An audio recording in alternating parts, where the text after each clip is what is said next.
कि हमारा ये देश भारत धार्मिक देश रहा है। यहाँ आध्यात्म का बड़ा जोर रहा है। अध्यात्म को बहुत महत्व दिया गया और देना भी चाहिए था।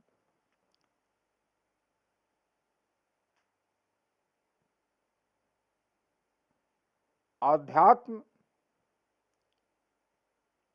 है क्या?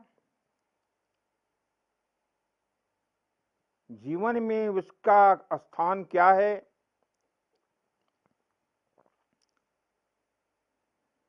और इसके बिना जीवन में क्या अभाव पैदा हो जाता है? किस चीज से आदमी वंचित रह जाता है?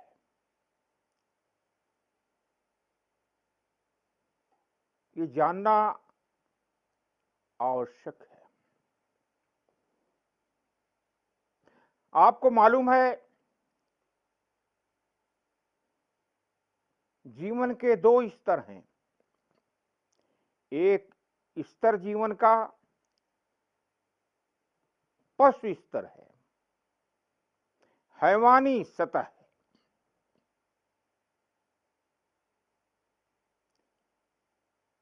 पशु धरातल पर,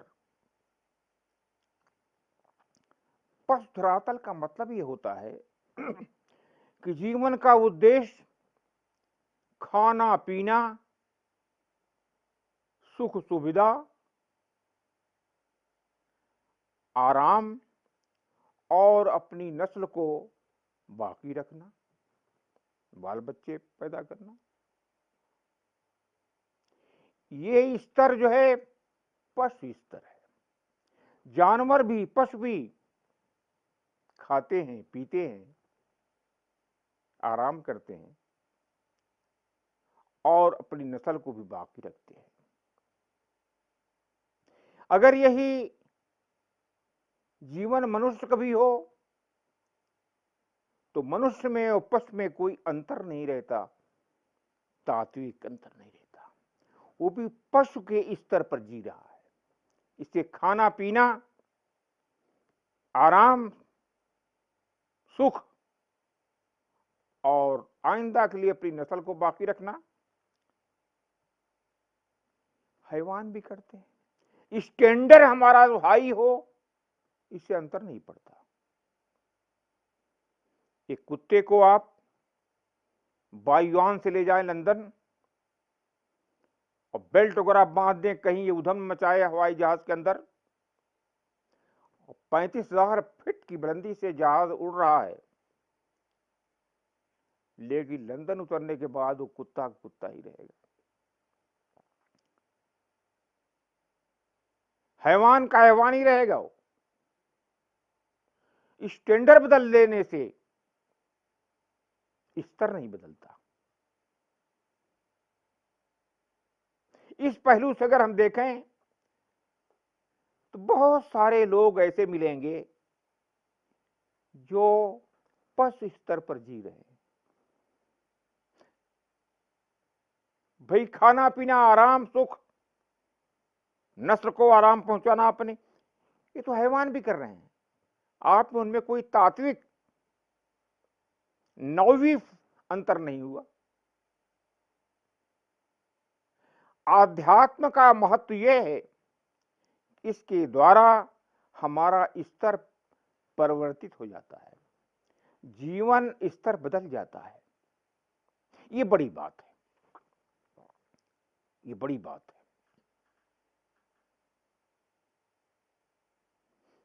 हमारे शरीर में पछता भी होती है, हाथ पैर भी हैं, खाते भी हैं, पीते भी हैं, शादी ब्याह भी करते हैं, लेकिन नहीं, हम और कुछ हैं, और कुछ भी हम हैं, लेकिन पशु बस इतना ही है। परमात्मा ने उसे पशु बनाया है कि आपके काम आए। उससे, उसकी अपेक्षा, ईश्वर की आशा उससे कुछ ज्यादा और नहीं है कि आप काम आए। वो लिविंग मशीन है, लेकिन इंसान शरीर से अलग, शरीर के अतिरिक्त कुछ है, सोल है, वो आत्मा है। इसीलिए उसे विशिष्टता प्राप्त है आम पशुओं पर। पशुओं में प्राण तो है, लेकिन सोल नहीं, आत्मा नहीं, रखी नहीं गई, उन्होंने इससे बनाए नहीं गए। वो लिविंग मशीन है। आपके अंदर आत्मा है, मनुष्य के अंदर आत्मा है, सोल है। एक बात, सोल के कारण ईश्वर प्रवेश करता है मानव के जीवन में। आता है कि कल पर पैगंबर के कलाम खुदा का उतरता था।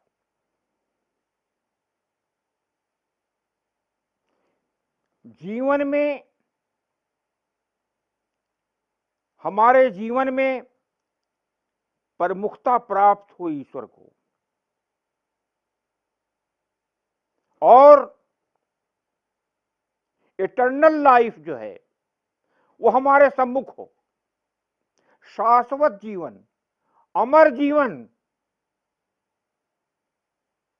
हमारे सम्मुख हो। पशुओं में अमर जीवन की कल्पना नहीं पाई जाती, धारणा नहीं पाई जाती, बस जी रहे हैं, न कामना उनके अंदर है। मनुष्य जो है अमरता, अमृत चाहता है, जीवन ही नहीं अमर जीवन चाहता है। और जब चाहता है उसे जीवन मिलेगा। प्यासे को पानी मिलता है, भूखे को भोजन मिलता है, गर्मी में छांव मिलती है। इसीलिए ऋषियों ने कहा था अमृत पुत्रो, गजब की बात कही, पुत्रो कहकर उन्होंने पुकारा कि अमृत पुत्र, तुम मरने वाले नहीं हो।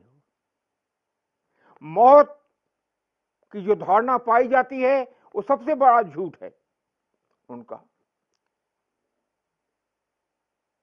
तो ईश्वर सम्मिलित हो जीवन में, जो सबसे बड़ा सत्य है, और इटर्नल लाइफ, शाश्वत जीवन, दायमी जिंदगी हमारे पेशदर हो, हमेशा जिंदगी। सीमित जीवन पर हम राजी ना हो, अगर राजी हुए तो हम पशु हो गए। इसीलिए कुरान के अंदर जगह जगह इसका जिक्र किया गया है, यौमुल खुलूद, खालिदीन फीहा, मुस्तकिल उसमें रहेंगे, बिल्कुल उसमें रहेंगे, कभी निकाय नहीं जाएंगे, जगह जगह आता है। जीवन के, जिसको जीवन की शाम कहते हैं हम, मृत को, वो सुबह है, परम जीवन, अमर जीवन की वो सुबह है। ये धारणा जो है आध्यात्मिक धारणा है। इस सिलसिले में बड़े बड़े उपयोग किए गए, भारत में तजर्बे किए गए कि मनुष्य भौतिक शरीर ही नहीं रखता, बल्कि उसके अंदर आत्मा भी है। भौतिकता में परिवर्तन आता है, बदल जाती हैं चीजें, उसमें कहां चेतना, लेकिन आत्मा में अंतर नहीं आता, स्मिता बाकी रहती है। आई नेस, मैं हूं। आप जब 7 साल के थे तब भी अपने जानते थे कि मैं हूं, फला मेरा नाम है, और बड़े होने के बाद कितना परिवर्तन आया शरीर में, मगर फिर भी आप वही हैं। वो क्या चीज है जो स्थिर रखती है? वो आत्मा है। इस पर उन्होंने बड़े उपयोग किए और कहा कि शरीर से, शरीर के अतिरिक्त हम जो हैं वो ज्यादा कीमती है। जिस दिन हमने शरीर से के अलावा अपने को देख पा लिया, नया जन्म हुआ, एक नवीन जन्म हमारा होगा और एक आनंद का हमको अनुभव होगा। हमारे अंदर एक विस्तीर्णता आ जाएगी, तंगी दूर हो जाएगी, ऐसा सुरूर आनंद हमें प्राप्त होगा जिसकी हमने कल्पना नहीं की थी। और वो आत्मा जो है, एक तो अमर है, वो मौत खटका चला गया। दूसरी बात यह है कि वो एक रस है, उसमें कोई तब्दीली आ जाए, बुढ़ापा आए, ये आए, नहीं नहीं, एक रस है। उसमें संभावनाएं बहुत हैं, विभिन्न असालीब में, शैलियों में अपने प्रकट करती है। इस सत्य को जानने के लिए बड़े बड़े उपयोग किए गए हैं।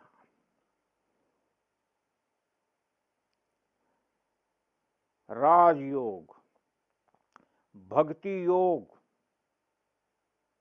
हठ योग, पातंजलि का योग, और बहुत से ऋषियों ने ये धारणा बनाई, उपाय सोचे कि किस तरह से हमको इसका अनुभव हो सके और सत्य का, सब आत्मा भी सत्य है, ये हमारे अनुभव में आ सके।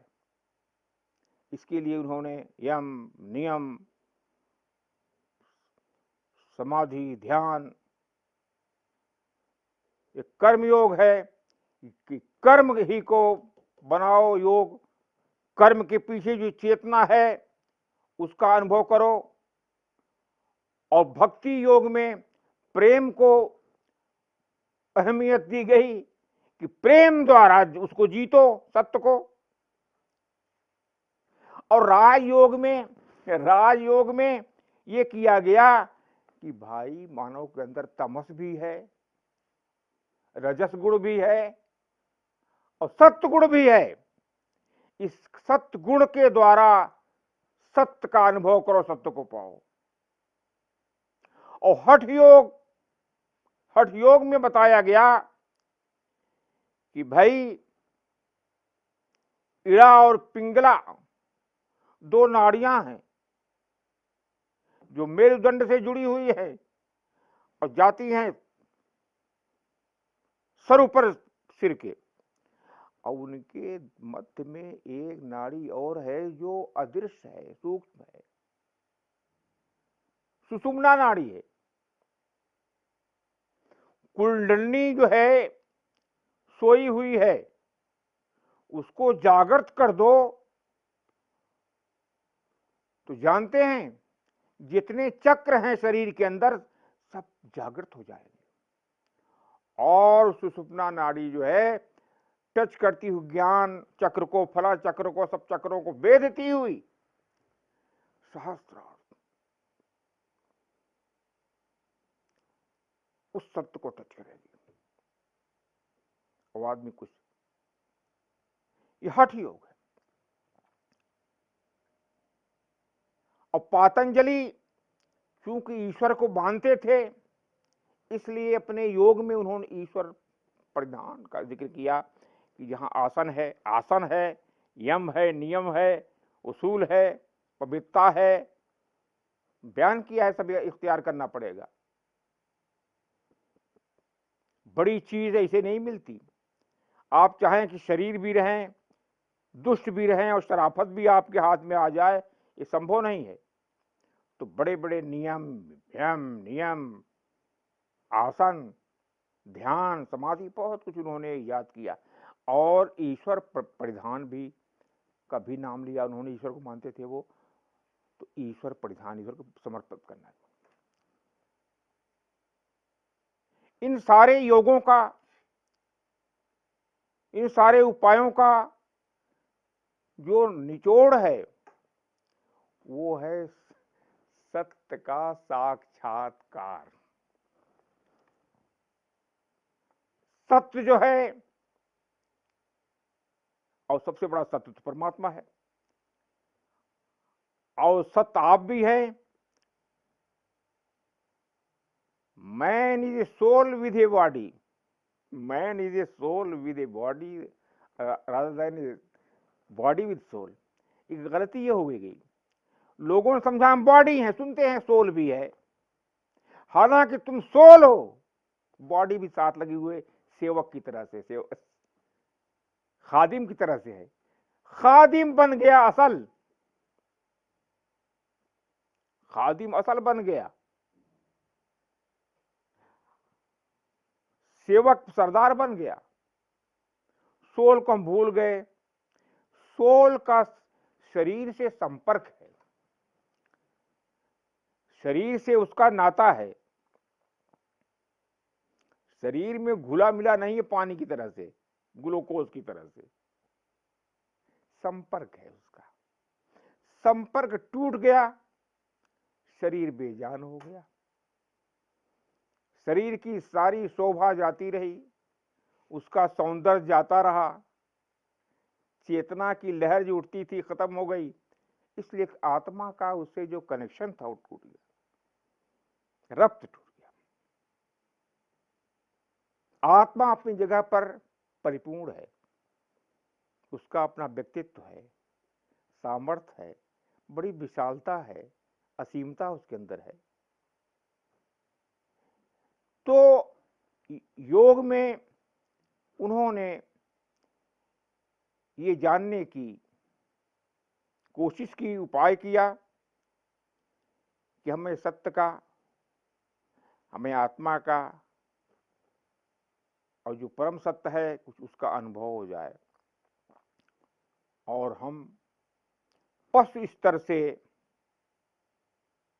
ऊपर उठें। और इस राह में जो बाधाएं आती हैं, उन बाधाओं को हम दूर करें।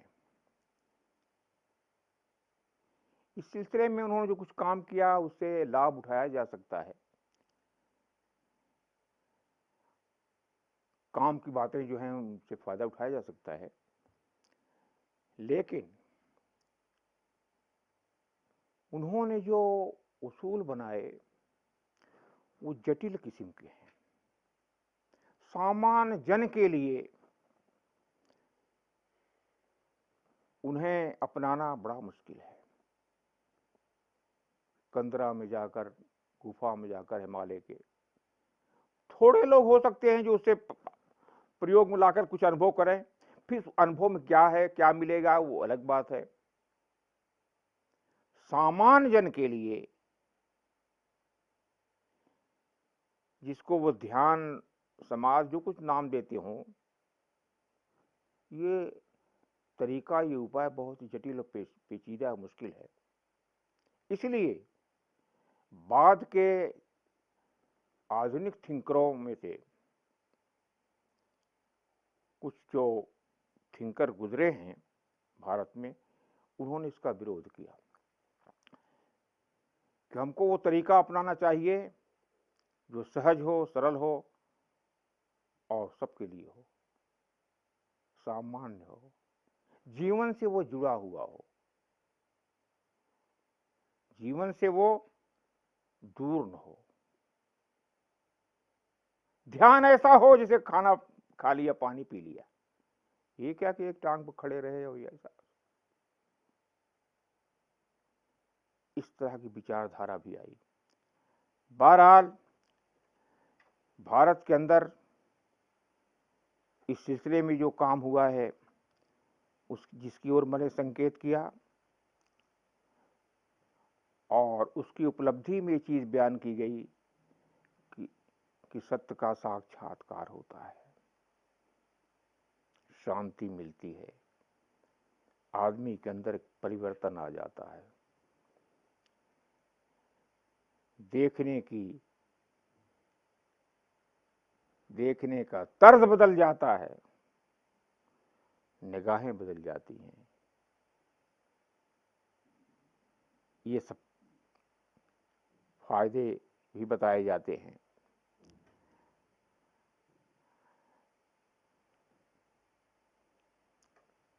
और योग को सरल करने की तरकीबें सोची जाती हैं, जिसको कुछ लोग मानते भी हैं, कुछ लोग नहीं मानते। लेकिन सच्ची बात यह है कि जीवन में परोक्ष, अनसीन जो सुकुमार है, जो सूक्ष्म है, वो सम्मिलित है, उसकी उपेक्षा नहीं की जा सकती। उसकी सुकुमारता, उसकी कोमलता, उसकी सुंदरता ही जीवन को जीवन बनाता है। जीवन में मुख्य चीजें तीन हैं।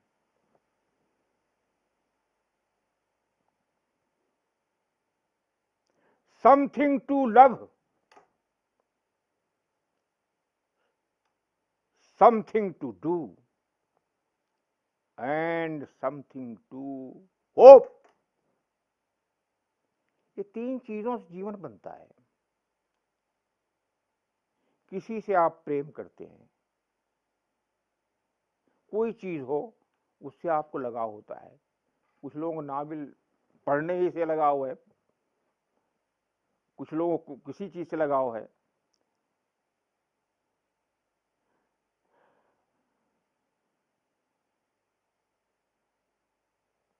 तो प्रेम,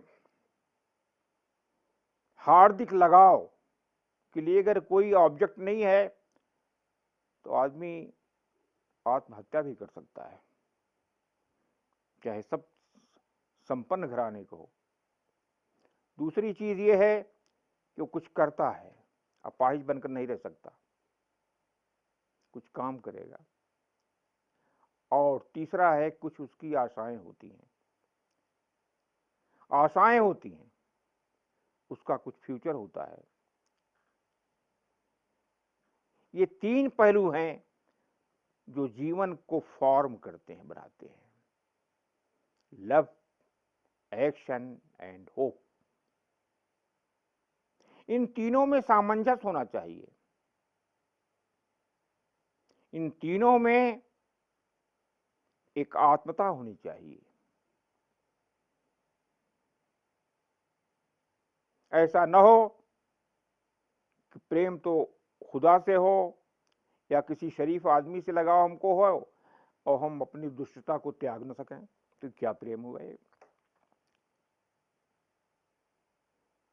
तो अमल हमारा जो है, एक्शन, अमल, कर्म, उसके विपरीत न हो, उसके अगेंस्ट न हो। और होप, जीवन में होप हो, आशाएं हो। आशा जितनी बड़ी होगी और सत्य पर आधारित होगी, प्रमाणिक होगी, ऑथेंटिक होगी, उतने ही आप ग्रेट होंगे, बड़े होंगे। उद्देश्य जितना बड़ा होगा आपका, उतने ही आप बड़े होंगे, महान होंगे।